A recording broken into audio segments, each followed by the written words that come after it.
Hi, my name is Aaron and this is my show, Re-Education, and African-American folk hero John Henry once worked as a steel driving man. His job was to hammer a steel drill into a rock so he could create a hole that they could put dynamite inside of to blow that rock apart, in aiding their ability to create the railroad. Now, he's best known for actually having a competition in steel driving between him and a steam-powered steel driving machine. This is basically an allegory on how human beings have always been in this competition with machines. But it doesn't necessarily have to be that way. You see, we shouldn't be in competition with the machines that are slowly taking our jobs. That really doesn't seem to make much sense. Machines should be there to help us, to aid our society and make things easier, make it less difficult for us to perform certain tasks. And yet throughout history, we always see machines not actually helping the individual. Sure, they help society, but the individual always gets tossed out on the street. For example, when email was invented, all of a sudden everybody that ever worked in a mailroom was immediately canned. They don't even exist anymore. Typesetters and telephone operators and even people that work in manufacturing, in production lines, all get replaced by machines. That's just the way that things go. Those jobs don't even really exist anymore. That's how capitalism works, and that's basically the problem, is that though these machines make our lives easier, make the amount of work that is required to produce such things lessened, it doesn't help the workers. It always only helps the elites and the capitalists. And this is not something that is happening by accident. This is not a bug.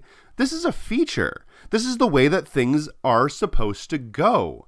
You see, the way that this could be structured instead of losing your job when a machine is created to replace you.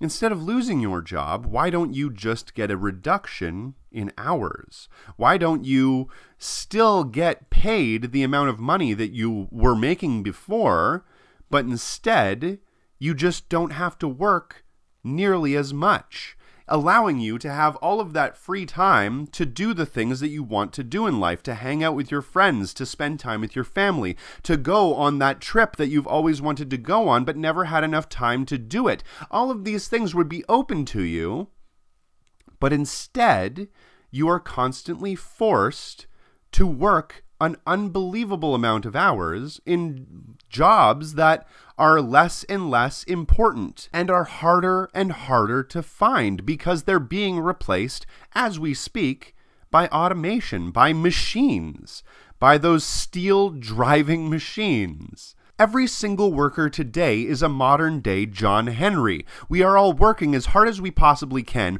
racing against the clock to be able to produce more holes faster than the damn machines that are right at our fucking heels, and yet we are never going to succeed in that.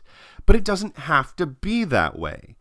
Instead, we could be given the option of working less hours, and if that was on the table, then you look at all of the benefits. You would only have to work a few hours a day, say 3 or 4 hours a day, and the rest of the time, the work would be being done by machines.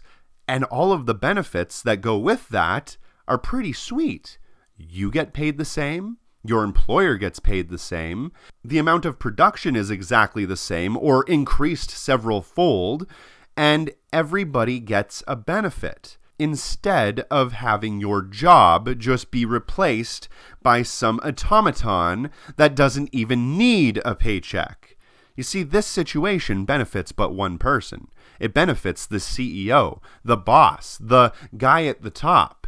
It has nothing to do with you. You're no more important than that machine that replaced you, and as soon as a machine comes that could work faster than that machine that they currently have, they'll replace it too. That was the whole idea behind the production line back in the 1920s and 30s, was that you are creating a robot, an automaton, a human being that no longer thinks or acts by themselves. They work in a factory as a cog in the machine.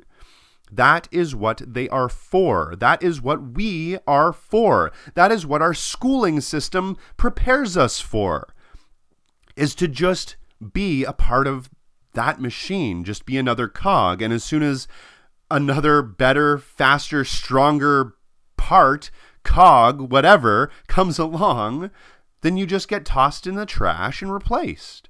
That's the way that this works. But it doesn't have to.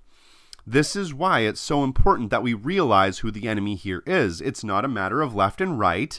It's not a matter of any of the people that are at the bottom being our enemy. It's a matter of the people at the top, the ones that control the means of production, the ones that own and control your lives through extortion, through the threat of death if you don't work for them.